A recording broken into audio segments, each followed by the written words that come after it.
देश के दक्षिण हिस्से में ड्रग के खिलाफ लड़ाई के लिए महत्वपूर्ण ये बैठक में उपस्थित कर्नाटक के सम्माननीय मुख्यमंत्री श्रीमान बसवराज बोम्मई जी, गृह मंत्री कर्नाटक श्री ज्ञानेंद्र जी, प्रशासक लक्षद्वीप श्री प्रफुल्ल पटेल जी, गृह मंत्री पांडिचेरी श्री ए नमशिवाय जी, आबकारी मंत्री केरल एम.बी. राजेश जी, श्री अजय भल्ला जी, गृह सचिव भारत सरकार, श्रीमती अंजलि भावरा जी, सचिव सामाजिक और न्याय और अधिकारिता मंत्रालय भारत सरकार, श्री एस.एन. प्रधान डीजीपी एनसीपी और आज आए हुए सभी राज्य सरकार और केंद्र सरकार की सभी एजेंसियों के प्रतिनिधिगण, अधिकारीगण, सभी को नमस्कार।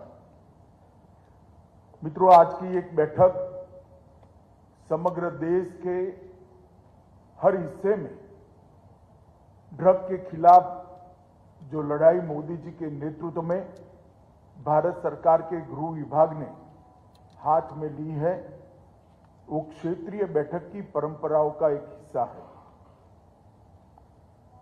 इस बैठकों के माध्यम से ड्रग के खिलाफ जो लड़ाई है, ये कोई एक सरकार की लड़ाई न रहते हुए सभी सरकारों के सभी departments whole of government approach के साथ में आए और सरकारों से भी आगे बढ़कर ये लड़ाई समाज की लड़ाई बने, जनता की लड़ाई बने और अंततोगत्वा हम ड्रग के दूषण से देश को मुक्त कर पाए। यही इस बैठक का उद्देश्य।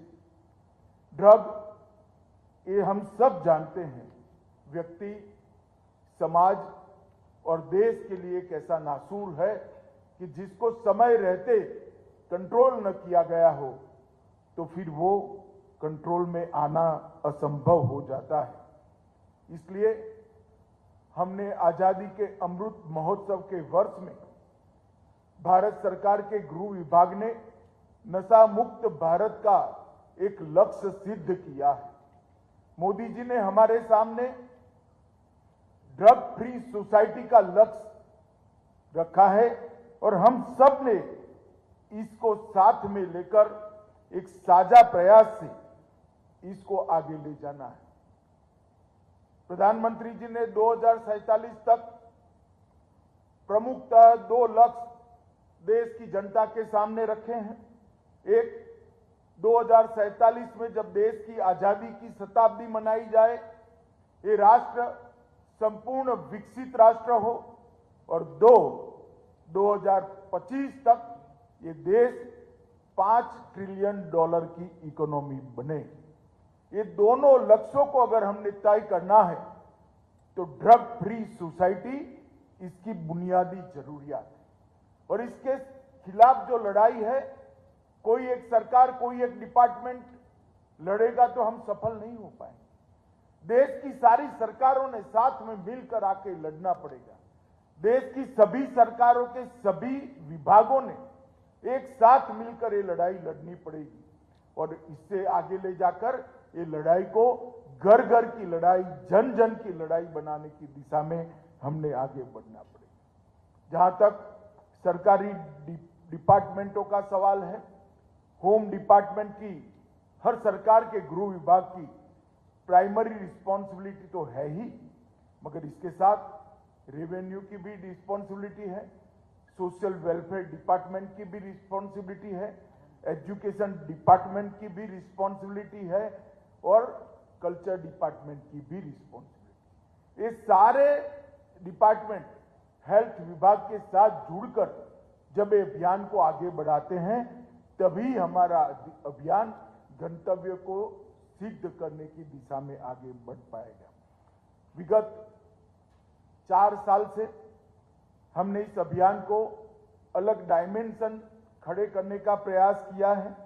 हमें एडिक्शन में एडिशन न हो, इसको लक्ष्य रखते हुए एडिक्शन के एलिमिनेशन के खिलाफ एडिशन के एलिमिनेशन के तरफ ध्यान दिया है।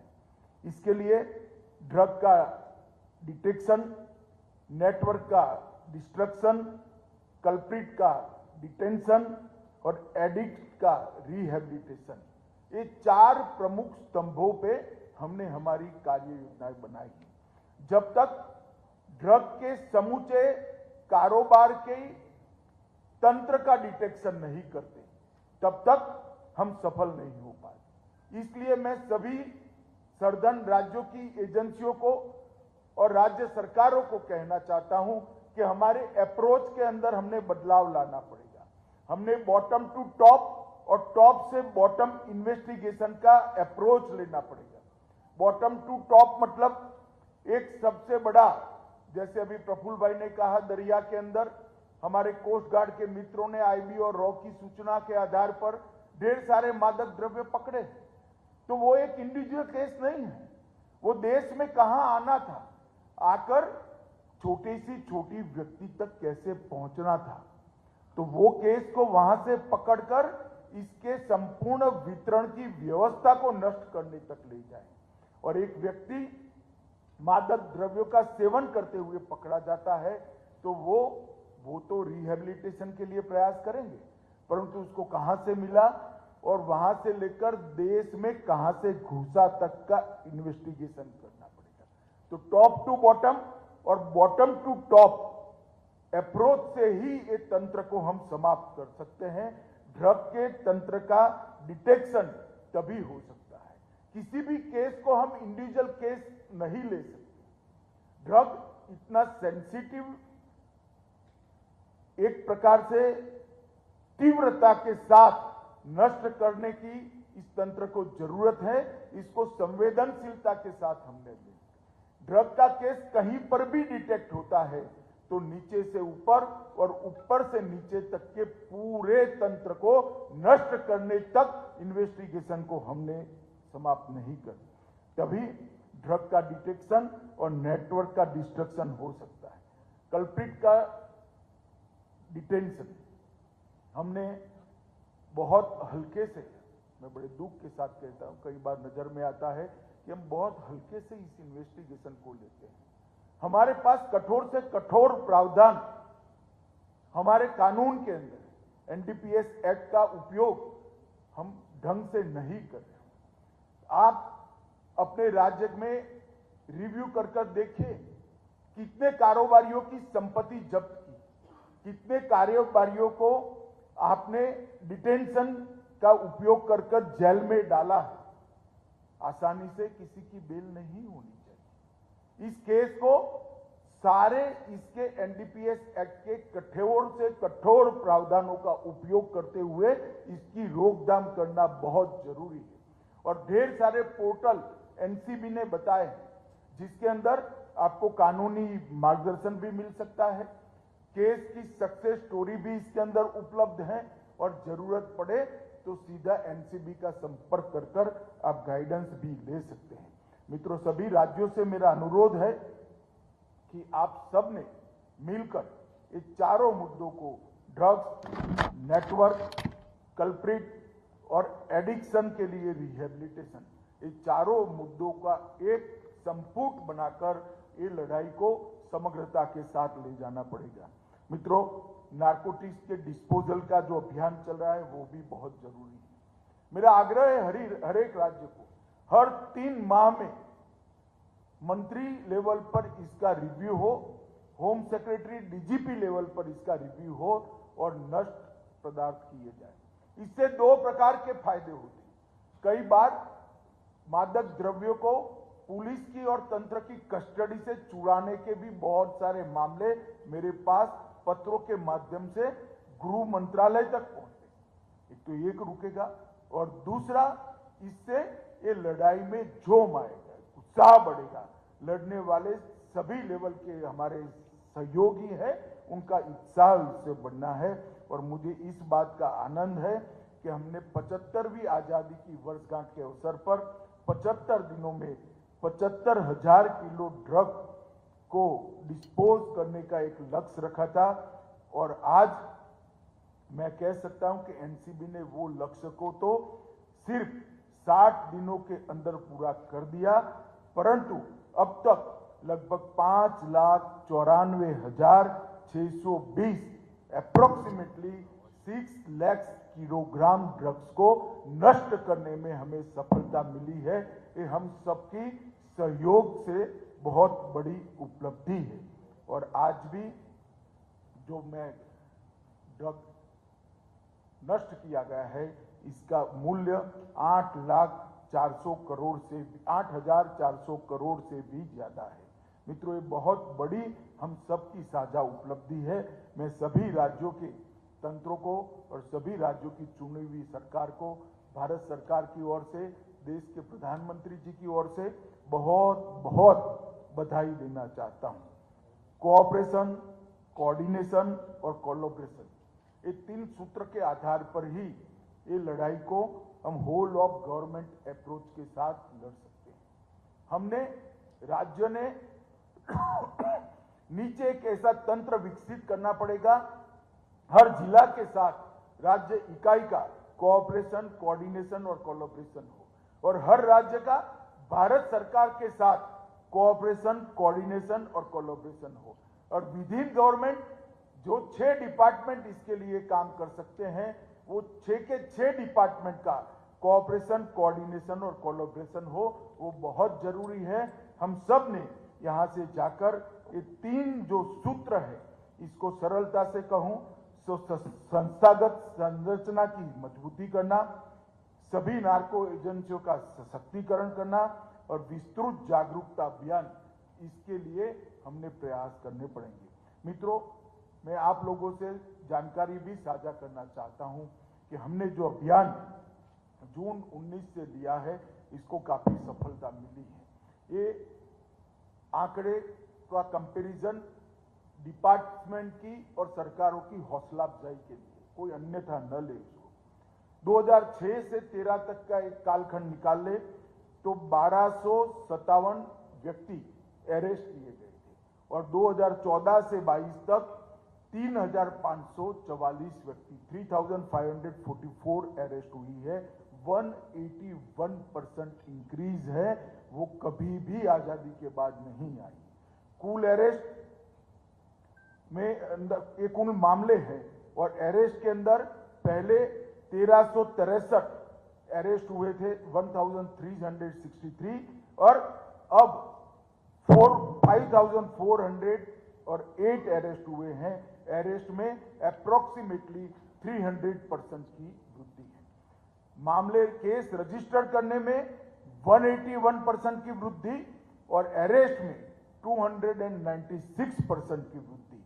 और सीज ड्रग का जहां तक सवाल है, 6 से 13 में 1.52 लाख केजी ड्रग सीज हुआ था, परंतु 14 से 22 में 1.52 लाख से बढ़कर 3,73,373 लाख केजी ड्रग को हमने सीज किया है।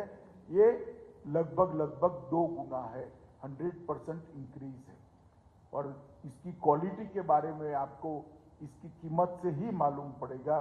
2006 से 13 में जो ड्रग सीज हुआ था, इसकी वैल्यू थी 786 करोड़ और 14 से 22 में जो ड्रग सीज हुआ है, इसकी वैल्यू है 22,000 करोड़ रुपीस। इससे मालूम पड़ेगा कितने क्वालिटी केस हुए, महंगे ड्रग जब्त किए गए, सिर्फ खाना पूर्ति नहीं हुई, जबकि क्वांटिटी तो बड़ी है, क्वालिटी भी बड़ी है। कोकीन, केटामाइन, मेफेड्रॉन जैसी कई सारी महंगे ड्रग्स और सिंथेटिक ड्रग्स की जब्ती में गुणात्मक बढ़ोतरी हुई है। और पिछले 5 वर्षों में भारत सरकार ने 61 नए साइटोट्रोपिक पदार्थों को अधिसूचित किया है। मतलब 61 नए साइकोट्रोपिक पदार्थ को हमने अधिसूचना निकालकर बैन करने का काम किया है। ये बहुत बड़ी उपलब्धि है। मित्रों, ये क्षेत्रीय सम्मेलन करने का उद्देश्य ये है कि आप यहां से जाकर आपके राज्य में क्षेत्रीय सम्मेलन करें। ये लड़ाई जब तक जिलों की लड़ाई नहीं बनेगी, हम कभी सफल नहीं होंगे। इस लड़ाई को जिले तक ले जाना है, गांव तक ले जाना है, स्कूल्स तक ले जाना है। एक जबरदस्त बड़ा जागरूकता अभियान ढेर सारे एनजीओ को साथ में जोड़कर हमने लाना पड़ेगा। और मैं आज आपको कहना चाहता हूं, अभियान को जन जन का अभियान नहीं बनाते हैं, तब तक हमारा देश इसके खतरे से मुक्त नहीं हो सकता है। एक ऐसा गुनाह है, एक ऐसा नासूर है जो हमारी आने वाली नस्लों को बर्बाद कर देगा। कई ऐसे देशों के उदाहरण सामने हैं जहां 70% लोग, 60% लोग, 30%, 40% लोग ड्रग एडिक्ट हो गए। क्या होता होगा उस देश का? हमने समय पर जागरूकता लानी होगी और इसके खिलाफ लड़ना होगा।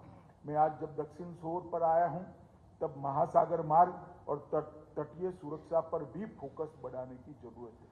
ये बात ठीक है कि विगत 3 सालों में हमारे महासागर की सुरक्षा करने वाली एजेंसियां, नेवी और तटरक्षक ने बहुत अच्छा काम किया है और कुछ राज्यों की पुलिस ने भी बहुत अच्छा। मैं उनको बहुत बहुत बधाई देना चाहता हूं, परंतु ये पर्याप्त नहीं। हमारा समुद्री मार्ग पूरी दुनिया में कहीं पर भी नार्कोटिक्स जाने के लिए खुला नहीं रहना चाहिए। हमारे 3 प्रमुख मार्गों में दक्षिणी मार्ग जो है, मकरान तट से हिंद महासागर क्षेत्र का जो मार्ग है, इसमें हमारी चौकसी बढ़नी चाहिए और ये हमारे लिए चिंता का विषय है। पाकिस्तान से ईरान होते हुए ज्यादातर समुद्री जहाज पर ड्रग लोड होती है और लंका से लेकर अफ्रीका तक जाती है। हमने इसको रोकना होगा, क्योंकि जब तक ये नहीं रोकेंगे, हमारे यहां भी ड्रग आते हुए हम रोक नहीं सकते हैं। हम ऐसे ईज के साथ नहीं रह सकते हैं कि ये तो बाहर जा रहा है। जो बाहर भेज रहे हैं, उनका अगर आर्थिक नुकसान आपने नहीं किया, उनको चोट नहीं पहुंचाई, उनको क्षतिग्रस्त नहीं किया, तो वो कल हमारे यहां भी भेजेगी। हमारा उद्देश्य होना चाहिए कि दुनिया में कहीं पर भी ड्रग का व्यापार करने वाले व्यक्ति को, इंस्टीट्यूशन को और व्यापारियों को हमने वीक करना है, उसको नेस्त नाबूद करना है। समुद्री मार्ग से तस्करी रोकने हेतु एक बहुत बड़ा अभियान भारत सरकार ने लिया है। 60 से 70% नार्कोटिक्स आज समुद्र मार्ग से तस्करी होने के आंकड़े, अनकन्फर्म आंकड़े हमारे पास है। इसके लिए एनकोड कमेटी की बैठक में कोस्ट गार्ड, नेवी और पोर्ट अथॉरिटी को भी अब स्टेक होल्डर बनाया गया है। तो स्टेट लेवल की जो एनकोड कमेटी की बैठक होती है, इसमें विशेषकर दक्षिणी राज्यों में कोस्ट गार्ड, नेवी और पोर्ट अथॉरिटी को भी रिस्पॉन्सिबिलिटी के साथ हिस्सा ले और वो रिस्पॉन्ड करे। इसके लिए हमने प्रोएक्टिव होकर प्रयास करने पड़ेंगे। मित्रों, आज मैं जब यहाँ आया हूँ, तब एनकोड के तंत्र के बारे में भी जरूर बात करना चाहता हूँ। 2019 के बाद एनकोड के तंत्र में 2 बार बड़े बड़े बदलाव किए गए हैं। अब 4 स्तरीय एनकोड की व्यवस्था अस्तित्व में आई है। सी स्तर पर एनकोड समिति है जो राष्ट्रीय स्तर पर सभी एजेंसियों का कोऑर्डिनेशन करती है। कार्यकारी स्तर पर भी केंद्रीय स्तर पर एक एनकोड समिति है। राज्य स्तरीय एनकोड समिति है जो मुख्य सचिव की अध्यक्षता में है, और जिला स्तरीय एनकोड समिति है जो डिस्ट्रिक्ट कलेक्टर की अध्यक्षता में। बड़े विनम्रता से एनसीबी डायरेक्टर ने बताया कि भाई आप लोग अपलोड नहीं करते हो, इसलिए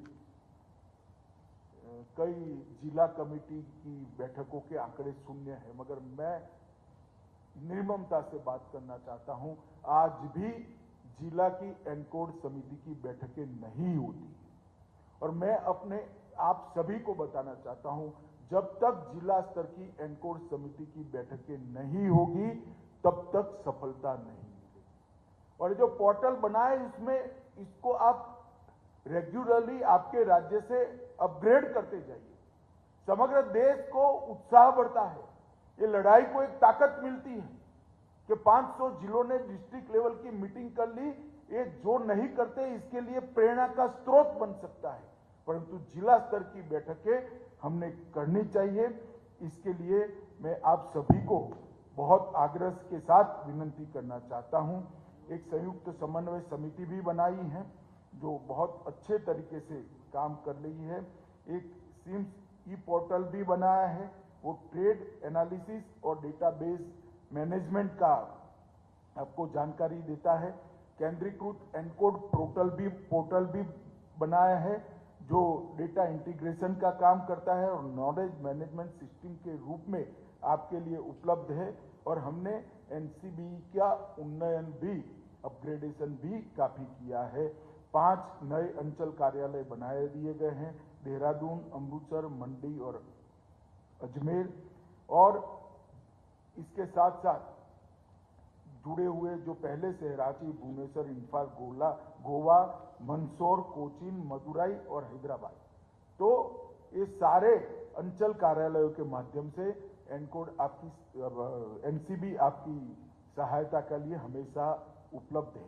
एक dedicated anti narcotics task force बनाने के लिए भी हमने कहा है। आंध्र का भी सर्कुलर दिखाई नहीं पड़ता था, बन गया हो तो पोर्टल पर डाल दीजिए, न बना हो तो तुरंत बना देना चाहिए।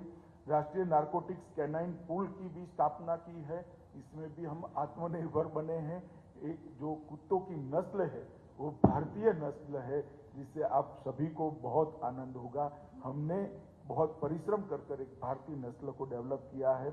जब्त दवाओं के निपटान के लिए क्वार्टरली इसको मॉनिटर करना चाहिए और दोहरे उपयोग वाली प्रिस्क्रिप्शन की दवाओं के दुरुपयोग के रोकने के लिए भी हमें आपके सुझाव चाहिए, जो आप एनसीबी के माध्यम से भारत सरकार के गृह विभाग को भेज सकते हैं।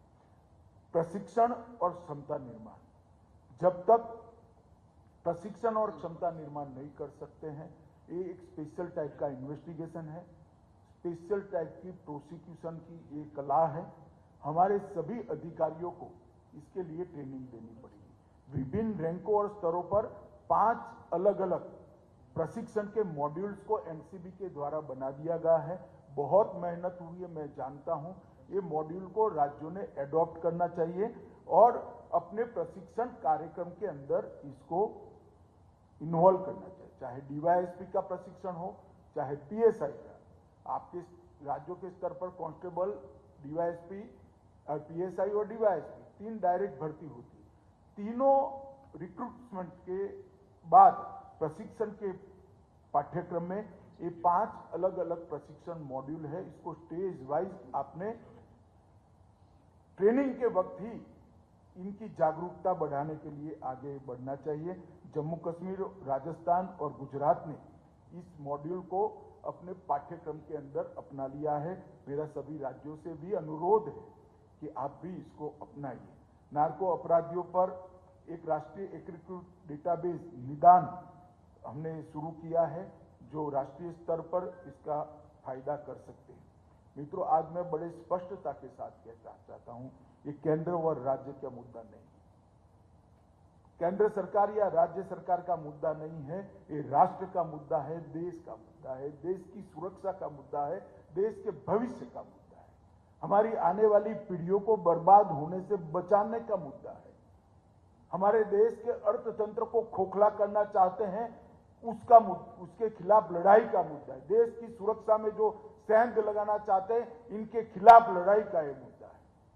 क्योंकि आप सब जानते हैं, इसके साथ अब साइबर अपराध भी जुड़ चुका है, जाली नोट का कारोबार भी जुड़ चुका है, टेरर फंडिंग भी जुड़ चुका है और नेशनल सिक्योरिटी भी जुड़ चुकी है। और युवाओं की बर्बादी तो है ही है। इसको कृपया कोई भारत सरकार का अभियान न माने, ये अभियान हम सबका साझा अभियान है, जनता का अभियान है। लोगों की भलाई के लिए इसको करना है, देश की सुरक्षा के लिए करना है। इस स्पिरिट के साथ हम आगे बढ़ें।